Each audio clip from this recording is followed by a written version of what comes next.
Hello and welcome to Unique Creators. So हम यहाँ पे PT 365 जो पॉलिटी की कवर कर रहे हैं, पार्ट 7 होगा ये यहाँ पे।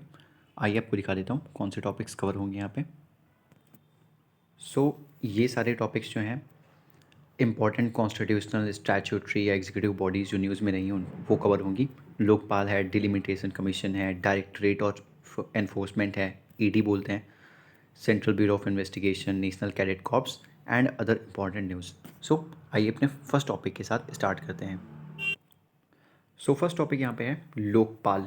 ओके, न्यूज़ में क्यों था, एक हाई लेवल सर्च कमेटी ने एक्सटेंड कर दिया है किसे, डेट ऑफ रिसीविंग एप्लीकेशंस को for the post of chairperson and members of the anti corruption ombudsman Lokpal. जो एंटी करप्शन ओम्बड्समैन लोकपाल की पोजीशन है इसकी post of chairperson and members के लिए, एक हाई लेवल सर्च कमेटी ने उसकी डेट एक्सटेंड कर दी है। ओके, ये लोकपाल क्या होते हैं। 1966 में, इन 1966, जो ये टर्म है लोकपाल लोकायुक्ता, अभी इसकी भी बात करेंगे, ये कॉइन किया गया था by LM Singhvi. Was first use in a report of administrative reforms commission. पहली बार ARC की रिपोर्ट में यूज़ किया गया था। लोकपाल एक नेशनल एंटी करप्शन ओम्बड्समैन होता है जो कि देखता है कंप्लेंट्स को, कौन सी कंप्लेंट्स को, जो कि पब्लिक सर्वेंट्स के अगेंस्ट होती हैं, जो कि डिफाइंड है लोकपाल एंड लोकायुक्ताज एक्ट 2013 के अंडर। इस एक्ट के अकॉर्डिंग अगर देखा जाए तो एक डायरेक्टर ऑफ इंक्वायरी होना चाहिए जिसकी रैंक जॉइंट सेक्रेटरी से नीचे की नहीं होनी चाहिए। Who shall be appointed by the government, जो कि गवर्नमेंट द्वारा अपॉइंट किया जाएगा बट अभी तक अपॉइंट नहीं किया गया। ओके, टू कंडक्ट, और इसका काम क्या होगा, टू कंडक्ट प्रीलिमिनरी इंक्वायरीज करेगा ये, जो कि रेफर की गई होंगी CVC को, सेंट्रल विजिलेंस कमीशन को, बाय द लोकपाल। दो लोकपाल केम इन टू बींग इन 2019। लोकपाल जो था 2019 में आ गया था बट डायरेक्टर ऑफ इंक्वायरी अभी तक अपॉइंट नहीं किया गया है। ओके, देन ये लोकायुक्तास क्या होते हैं, ये state equivalent of central Lokpal होते हैं।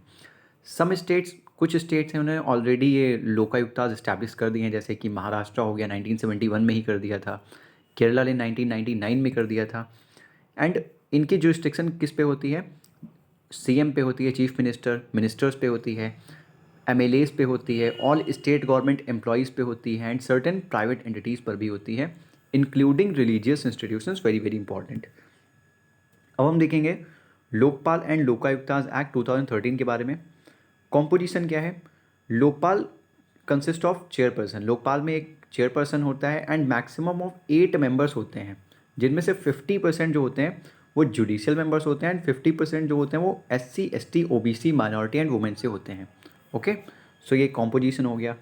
टेन्योर ऑफ ऑफिस इनका क्या है, चेयरपर्सन एंड मेंबर्स जो होते हैं लोकपाल के, वो 5 साल के लिए अपॉइंट किए जाते हैं या फिर जब तक वो 70 साल के नहीं हो जाते, जो भी जल्दी हो जाए वो उसके बाद रिटायर हो जाएंगे, राइट। देन इनमें एक सिलेक्शन कमेटी होती है।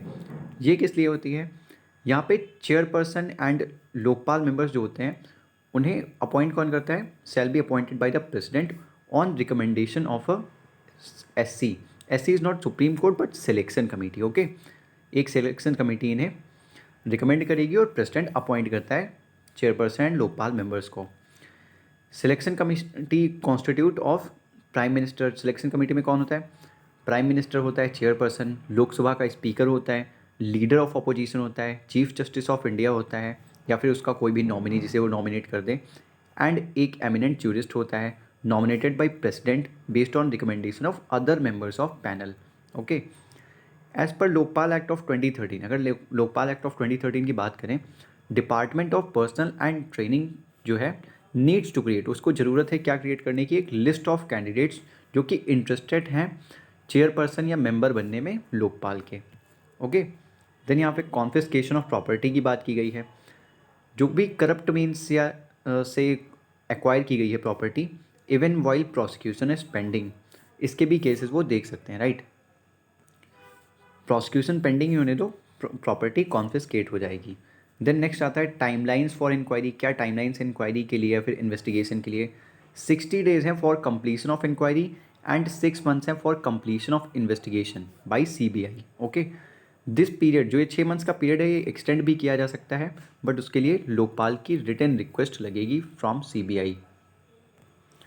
यहाँ पे लोकपाल इसे एक्सटेंड कर सकता है बट रिटन रिक्वेस्ट लगेगी from CBI। Okay, power with respect to CBI, power क्या है with respect to CBI, so इसमें क्या बताते हैं, जो पावर ऑफ सुपरिंटेंडेंस है या फिर डायरेक्शन है किसी भी इन्वेस्टिगेशन एजेंसी पे, चाहे वो सीबीआई ही क्यों ना हो, for cases refer to them by Lokpal, उस पर लोकपाल ही पावर ऑफ सुपरिंटेंडेंस ये सब लोकपाल के पास है। ओके।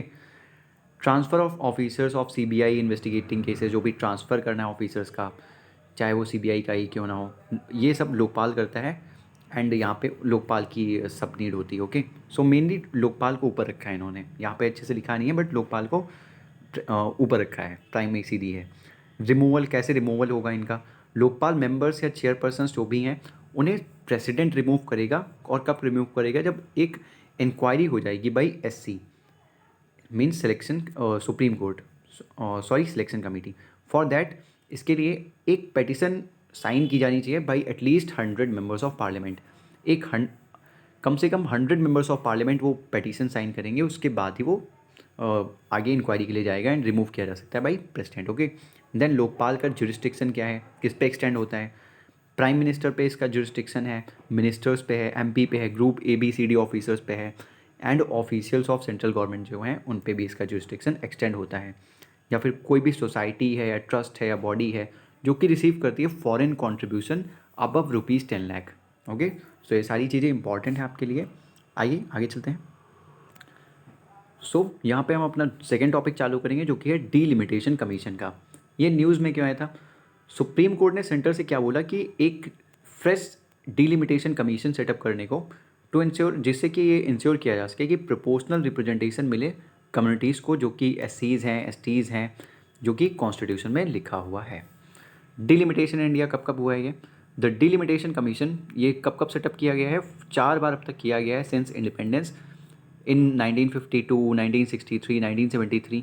ये देखो अब 10 ईयर्स पे सेटअप किया जाता था, उसके बाद अचानक से 29 ईयर्स बाद 2002 में। क्यों, क्योंकि 1976 में क्या हुआ, 42nd कॉन्स्टिट्यूशनल अमेंडमेंट एक्ट आया और उसने फ्रोज कर दिया डिलिमिटेशन एक्सरसाइज को। कब तक, अंटिल द फर्स्ट सेंसस, जब तक फर्स्ट सेंसस ना आ जाए आफ्टर 2000।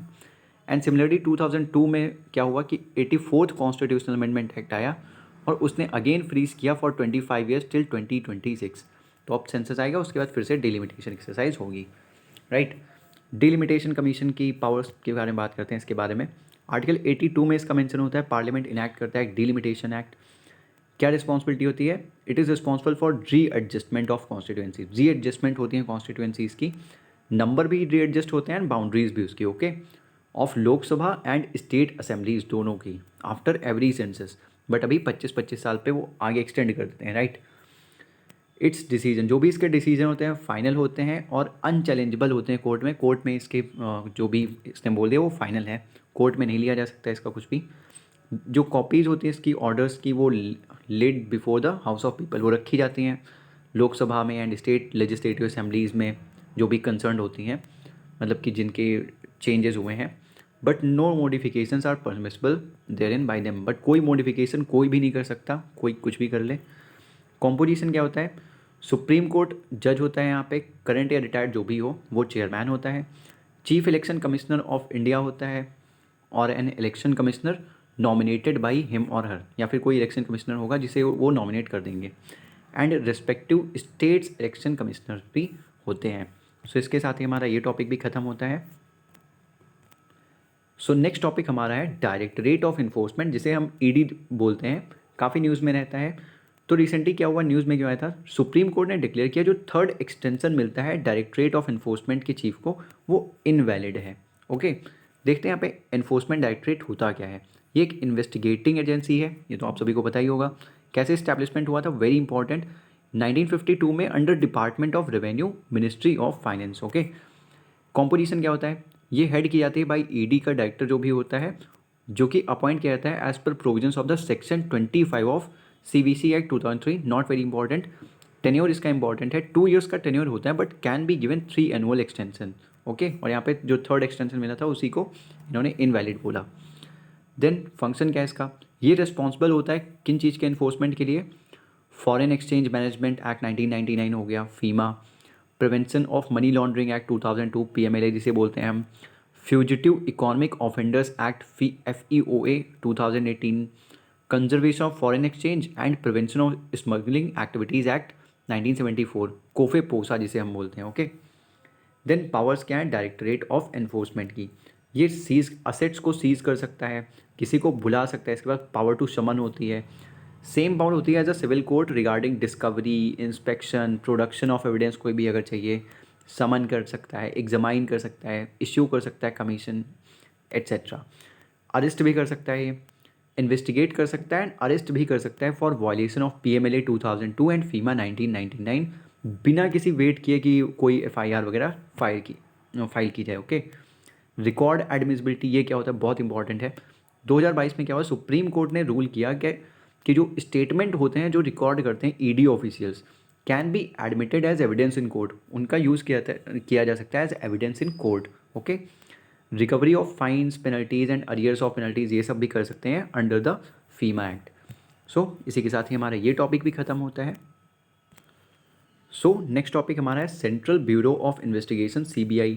न्यूज़ में क्यों आया था, तमिलनाडु को जो गवर्नमेंट है उन्होंने विड्रॉ कर लिया था जनरल कंसेंट, जो कि अकॉर्ड करते हैं CBI को कि केसेस वहाँ पे वो देख सकें। ओके, ये क्या होता है, हमेशा जब कोई स्टेट में CBI जाती है तो उसे जनरल कंसेंट चाहिए होती है वहाँ पे, बिना किसी हेजिटेशन के या फिर बिना किसी रोक टोक के इन्वेस्टिगेशन करने के लिए, तो जनरल कंसेंट इन्होंने वापस ले ली। Okay, in case of specific consent CBI would have to apply to the state government in every case. अगर स्पेसिफिक कंसेंट चाहिए तो हमें हर केस में उन्हें अप्लाई करना पड़ेगा कि हम यहाँ पे इन्वेस्टिगेट कर सकते हैं नहीं।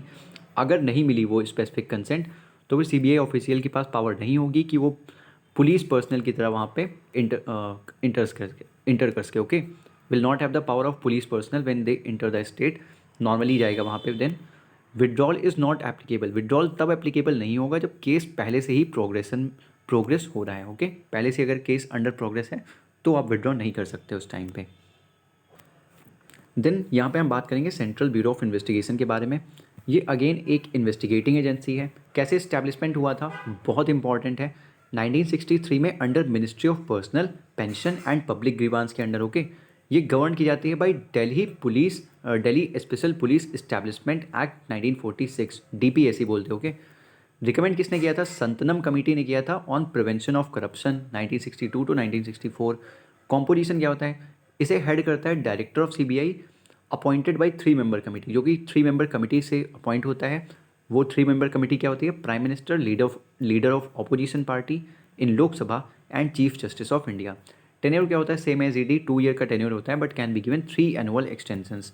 देन फंक्शन क्या है इसका, ये फोकस करता है करप्शन से कम्बैट करने पे, फाइट करने में in public life, curb economic and violent crimes जो होते हैं through meticulous investigation and prosecution. It fights also cyber and high technology crimes में भी ये फाइट करते हैं। प्रोवाइड करते हैं असिस्टेंस किसको, सेंट्रल विजिलेंस कमीशन को एंड लोकपाल को। ये नोडल एजेंसी है इंडिया की which coordinates investigation on behalf of Interpol member countries. Okay, Interpol member countries के बिहाफ पे भी ये कोऑर्डिनेट करते हैं, नोडल एजेंसी उस मामले में। ओके, देन यहाँ पे देखते हैं CBI कहाँ कहाँ इन्वेस्टिगेट करती है। ओके, एंटी करप्शन मेजर्स में करती है। These are usually registered against, ये यूजुअली क्या होते हैं, रजिस्टर्ड होते हैं against public officials and employees of union government. यहाँ पे जो सुपरिंटेंडेंस होता है CBI का, related to the investigation of offences under prevention of corruption act, ये लाई करता है सेंट्रल विजिलेंस कमीशन के साथ। ओके, ये सब आप ऊपर ऊपर से याद रखो कि एंटी करप्शन मेजर्स में इसका इन्वेस्टिगेशन होता है, स्पेशल क्राइम्स में होता है, इकोनॉमिक ऑफेंसेस में होता है, शो मोटो भी कर सकते हैं।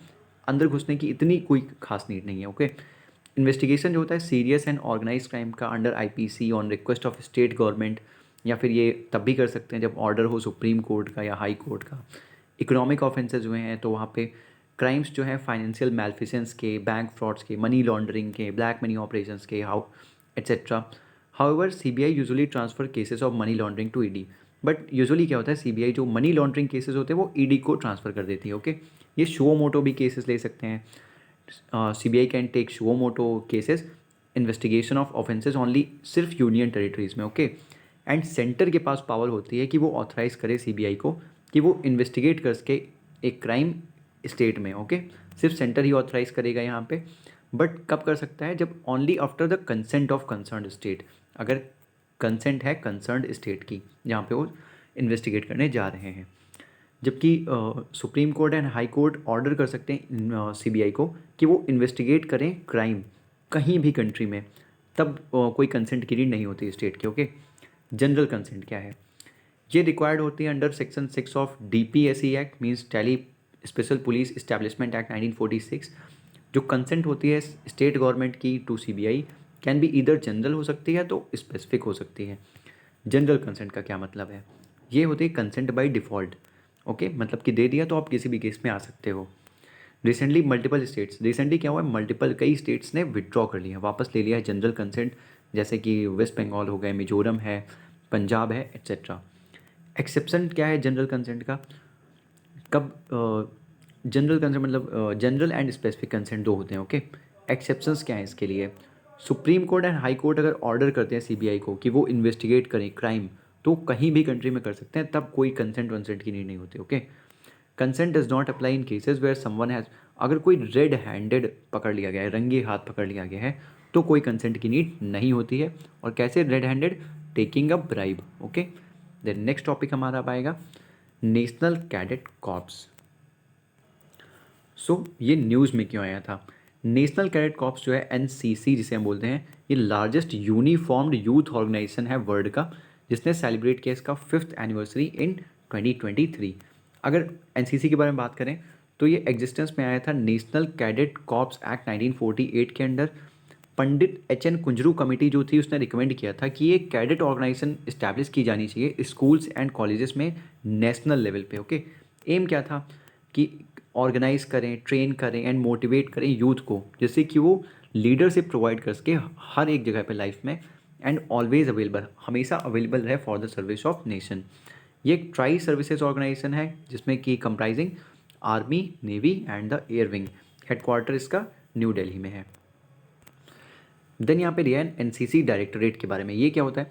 NCC जो स्टेट लेवल पे होती है वो 17 डायरेक्टरेट्स में डिवाइडेड है। ओके, जिसमें कि ये जो ग्रुप्स होते हैं, okay, in which each state और ग्रुप ऑफ स्टेट और यूटीज़ जो हैं, यूनियन टेरिटरीज, वो डायरेक्टरेट फॉर्म कर सकते हैं मिलके। टोटल 17 डायरेक्टरेट में डिवाइडेड है। नेचर क्या NCC प्रोग्राम का? ये वॉलंट्री होता है, आप अपनी इच्छा से कर सकते हैं। स्टूडेंट्स के पास कोई लाइबिलिटी नहीं होती है कि उन्हें एक्टिव रहना है मिलिट्री सर्विस में। NCC ऑफर करता है 3 types of certificates based on duration. Okay, ये आप देख सकते हो कौन से होते हैं। अब देखते हैं NCC versus NSS, national service scheme. ये क्या है? पहली बात कि दोनों ही वॉलंटरी नेचर है एंड कुछ सर्टेन डिफरेंसेस हैं इनमें। Difference between NCC and NSS, parameter दे दिया गया है। मिनिस्ट्री, ये NCC जो है मिनिस्ट्री ऑफ डिफेंस के अंडर आता है, NSS जो है ministry of youth affairs and sports के अंडर आता है। NCC 1948 में इस्टेब्लिश हुआ था, NSS 1969 में इस्टेब्लिश हुआ था। NCC का अगर एम देखेंगे तो इसका एम है to foster disciplined selfless youth leadership for national service and military careers, जैसा कि हमने अभी ऊपर बात की थी। एंड NSS का क्या है? डेवलपमेंट करना है स्टूडेंट की पर्सनैलिटी का through community service. Okay, then कैसे इस्टेब्लिश किया गया था NCC? Through national cadet corps act of 1948 and NSS by a central sector scheme, ये इस्टेब्लिश किया गया था। यूनिफॉर्म की बात करें तो NCC में कंपलसरी यूनिफॉर्म है NCC कैडेट्स के लिए, बट कोई यूनिफॉर्म प्रेस्क्राइब नहीं है फॉर NSS वॉलंटियर्स। आपके भी कॉलेजेस में होते होंगे, कॉलेज स्कूल कॉलेजेस में, तो आपको इजीली ये आइडेंटिफाई हो रहा होगा। ओके, कौन ज्वाइन कर सकता है NCC में? जूनियर डिवीज़न या विंग होती है यहाँ पे। स्टूडेंट्स फ्रॉम स्कूल्स जो होते हैं ऑफ 13 ईयर्स या फिर उससे ज़्यादा की एज के, वो ज्वाइन कर सकते हैं। सीनियर डिवीज़न और विंग में जो स्टूडेंट्स होते हैं from colleges and 11th and 12th classes, वो ज्वाइन कर सकते हैं। एंड अगर NSS की बात करें तो 11th and 12th class students हैं टेक्निकल इंस्टीट्यूशंस के, graduate and post graduate at colleges जो होते हैं and university level of India, ये सारे ज्वाइन कर सकते हैं। इसी के साथ ये टॉपिक भी हमारा एंड होता है। देन यहाँ पे अदर इंपॉर्टेंट न्यूज़ है। सबसे पहले आता है कंपटीशन कमीशन ऑफ इंडिया। ये क्यों न्यूज़ में आता है? क्योंकि रवनीत कौर जो थी वो पहली वुमेन चेयरपर्सन बनी CCI की, means competition commission of India. ये एक स्टैट्यूटरी बॉडी है। जेनेसिस कहाँ से होता है इसका? ये इस्टेब्लिश किया गया था by central government in 2003 under competition act 2002। Okay, कौन से मिनिस्ट्री के अंडर आता है? मिनिस्ट्री ऑफ कॉरपोरेट अफेयर्स के साथ एफिलिएटेड है। कॉम्पोजिशन क्या है? CCI जो होता है कॉम्पिटिशन कमीशन ऑफ इंडिया, इसमें चेयरपर्सन एंड 6 मेंबर्स होते हैं जो कि अपॉइंट किए जाते हैं by central government. Okay, then function की बात करें तो एलिमिनेट करती है प्रैक्टिसेस जो एडवर्स इफेक्ट्स हो सकते हैं जिनकी कॉम्पिटिशन पे। देन प्रमोट करती है एंड सस्टेन करती है कॉम्पिटिशन को। प्रोटेक्ट करती है interest of consumers and ensure करती है freedom of trade in markets of India. Okay, then next है global alliance of national human rights institution, GANHRI। ये कब इस्टेब्लिश हुआ था? 1993 में हुआ था as a international coordinating committee of national institution. किस लिए? For promotion and protection of human rights. Okay. General assembly जो है इस बॉडी की, ये सुप्रीम डेलिब्रेटिव बॉडी है। ब्यूरो जो है इस बॉडी का, वो एग्जीक्यूटिव कमेटी होता है।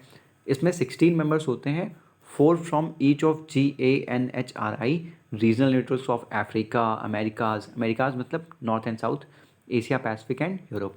हेडक्वार्टर्स का जेनेवा स्विट्जरलैंड में है। Okay. Appointments committee of the cabinet, that is ACC की बात की गई है। ये क्या है? काफ़ी इंपॉर्टेंट है। ACC ने अप्रूव किया है अपॉइंटमेंट किस चीज़ का?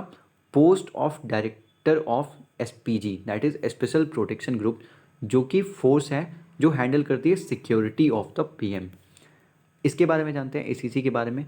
ये डिसाइड करती है सारे हाई लेवल के जो अपॉइंटमेंट्स होते हैं सेंट्रल सेक्रेटेरिएट में, पब्लिक इंटरप्राइज में, बैंक्स एंड फाइनेंशियल इंस्टीट्यूशंस में।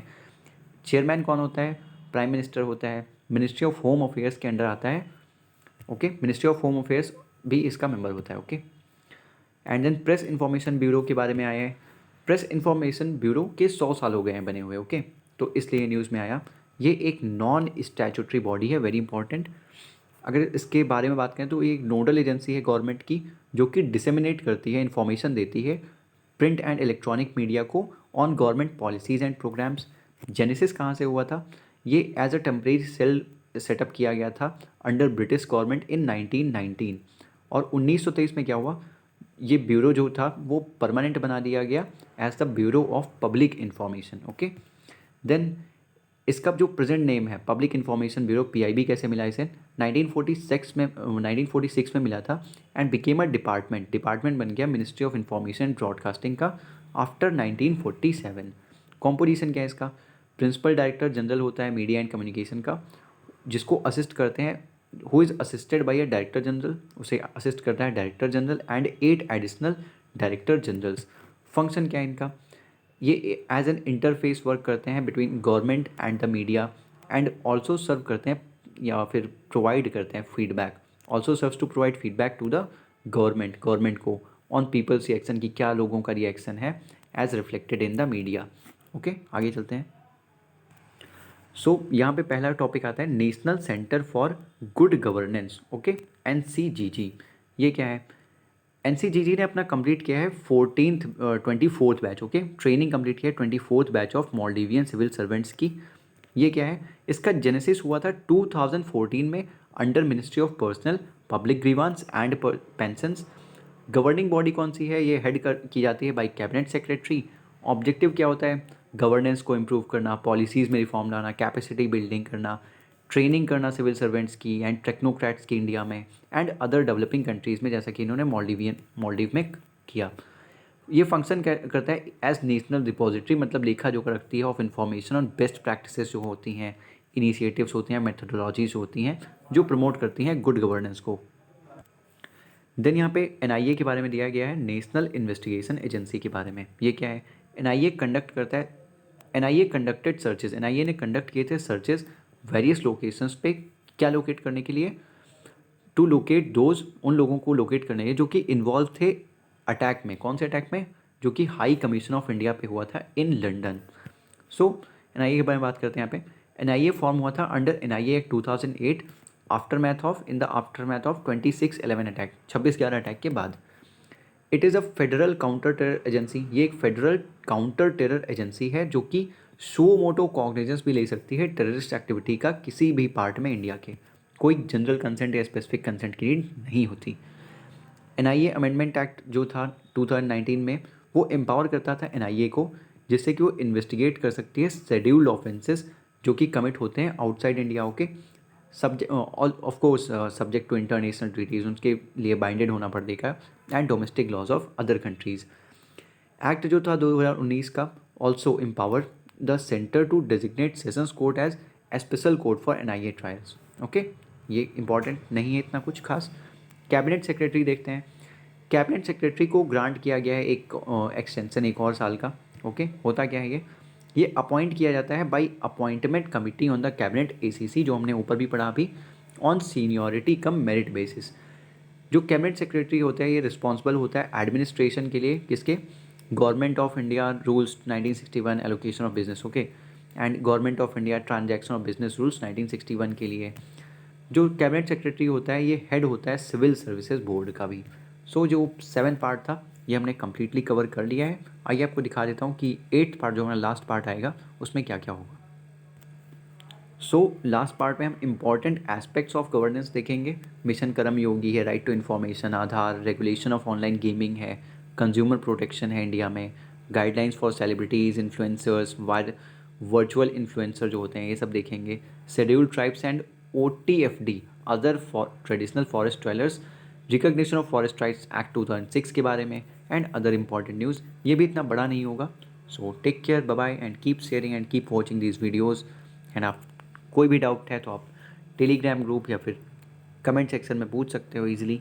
Okay, so take care, bye bye.